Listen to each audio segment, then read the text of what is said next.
Hey everyone, so today we're jumping into something really weird happening in Virginia. It's a total head scratcher.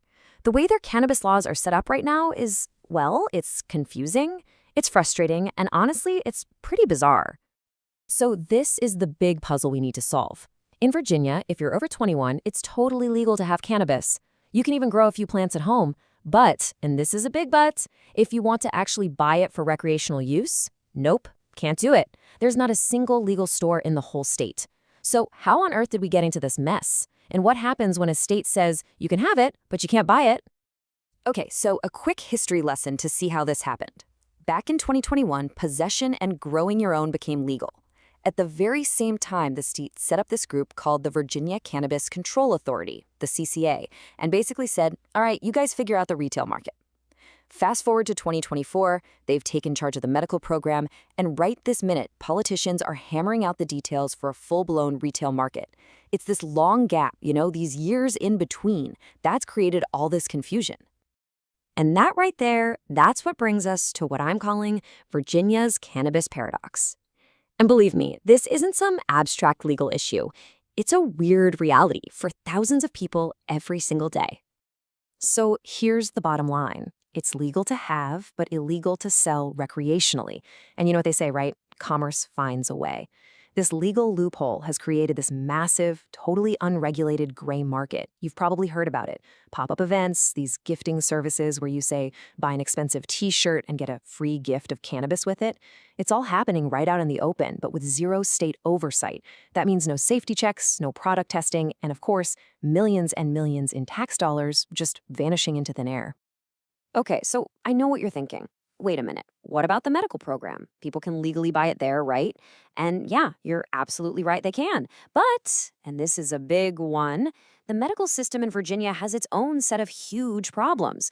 So huge, in fact, that it's pushing actual medical patients right into the arms of that gray market we were just talking about. First off, let's talk about the price. It's a lot. In Virginia, the average price for just 1 gram of medical cannabis is $19. Now, to put that in perspective, the national average is closer to $14. And then you look at a state like Florida, and it's down around $12. So when you're talking about medicine being that much more expensive, it's really no surprise that patients start looking elsewhere. And the effect of those high prices? It's pretty shocking, actually. A study from the CCA itself found that medical patients, the people who have a card and are legally registered, get less than 25% of their cannabis from the actual legal dispensaries. So where does the other 75+% come from? You guessed it, friends, family, dealers, and that huge gray market. Let's just pause on that number for a second. 76.4%. That's how much of the cannabis used by medical patients in Virginia comes from outside the legal system. That's not just a small leak. It's a giant flashing sign that the current system just isn't working for the very people it was designed to serve. And look, we don't have to guess why this is happening. The patients themselves will tell you. In a survey, a full 2/3 of them said flat out, the cost is a barrier for me. It's just too expensive. So we're not talking about a system that needs a little tweak here or there. We're talking about a system that is fundamentally priced out of reach for most of its patients. So, okay, we've got a booming gray market on one side and a struggling medical market on the other. It's a mess. So what's the plan to fix it? Well, let's dive into what's happening right now to build a real, working retail market that's open to all adults. And this isn't just some what-if conversation. It's happening as we speak. There's a special legislative commission meeting right now, and their whole job is to figure this out. They're digging into everything, licensing, taxes, safety rules, all to build a bridge over that gap between legal to have and legal to buy. And this slide really shows you the two completely different roads Virginia could take. On one side, you have the current medical system. It's what's called vertically integrated, which basically means a few giant companies, just 5 pharma processors, control the whole shebang, from planting the seed to selling the final product. The result? Very few stores. We're talking about 1 dispensary for every 413,000 people, and no tax money for the state. Now, look at the other side. This is the proposed retail system. It would completely break up that monopoly. You'd have different licenses for growers, for retailers, for processors, you name it. This could open the door for hundreds of new, smaller businesses, which means more competition, better access for you, and this is key, it would finally start bringing in tax revenue for Virginia. But look, setting up a new market isn't just about making money and writing business rules. A really, really big piece of this whole debate in Virginia is about social equity. It's about looking back at the past, at the real harm caused by prohibition, and trying to make things right. And this number right here, this is why social equity is so crucial. For years, the war on drugs in Virginia was not fought equally. The data is crystal clear. Black Virginians were 3.5 times more likely to be arrested for marijuana possession than white Virginians, even though both groups use it at about the same rates. So advocates are saying any new system we build has to address that injustice head-on. So the big question is, how do you actually do that? Well, the new bills create a special designation called a social equity applicant.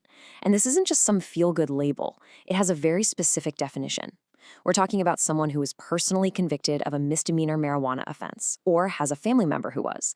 It also applies to people from neighborhoods that were disproportionately targeted by cannabis arrests or from areas that have been economically left behind. And the plan isn't just to give them a label. It's to give them real, concrete support.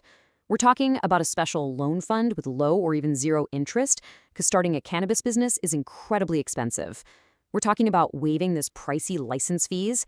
They're even proposing an incubator program to provide training and mentorship. And maybe most importantly, they're looking at setting aside a certain number of licenses just for social equity applicants to make sure they're not squeezed out of the market before they even start.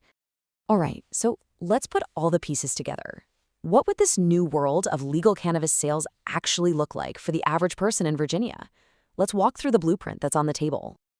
So here's how we get from here to there. First, and this is the big one, the legislation has to actually pass. Once it's law, the CCA gets to work writing all the specific rules and regs. After that, they'll open up applications for all the different licenses, making sure those social equity applicants get first dibs. And if everything stays on track, the very first legal retail shops could be opening their doors around May of 2026. And what about the taxes? Well, the plan is pretty straightforward. There'd be a state retail tax. The exact rate is still being debated, and that money would go into a state fund for things like those equity loans we talked about. But on top of that, your local city or county could add its own small tax, up to 2.5%, and that money would stay right there in your community. And finally, what does this mean for you? For the regular consumer? Well, the rules would be pretty clear. If you're 21 or over, you could have up to 2.5 ounces on you in public. You could still grow your 4 plants at home, just to make sure they're not visible from the street. Now, here's a key distinction. You could share up to 2.5 ounces with another adult, no problem. But those gray market gifting loopholes where a sale is disguised as a gift, those would be illegal. The whole point is to create a system that's safe, transparent, and properly taxed. So that's where Virginia is today. Truly at a crossroads.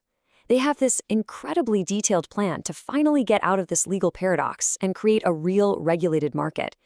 But the big question hangs in the air. After all this time, will lawmakers actually pull the trigger and build the fair, safe, and accessible market that Virginians have clearly been waiting for?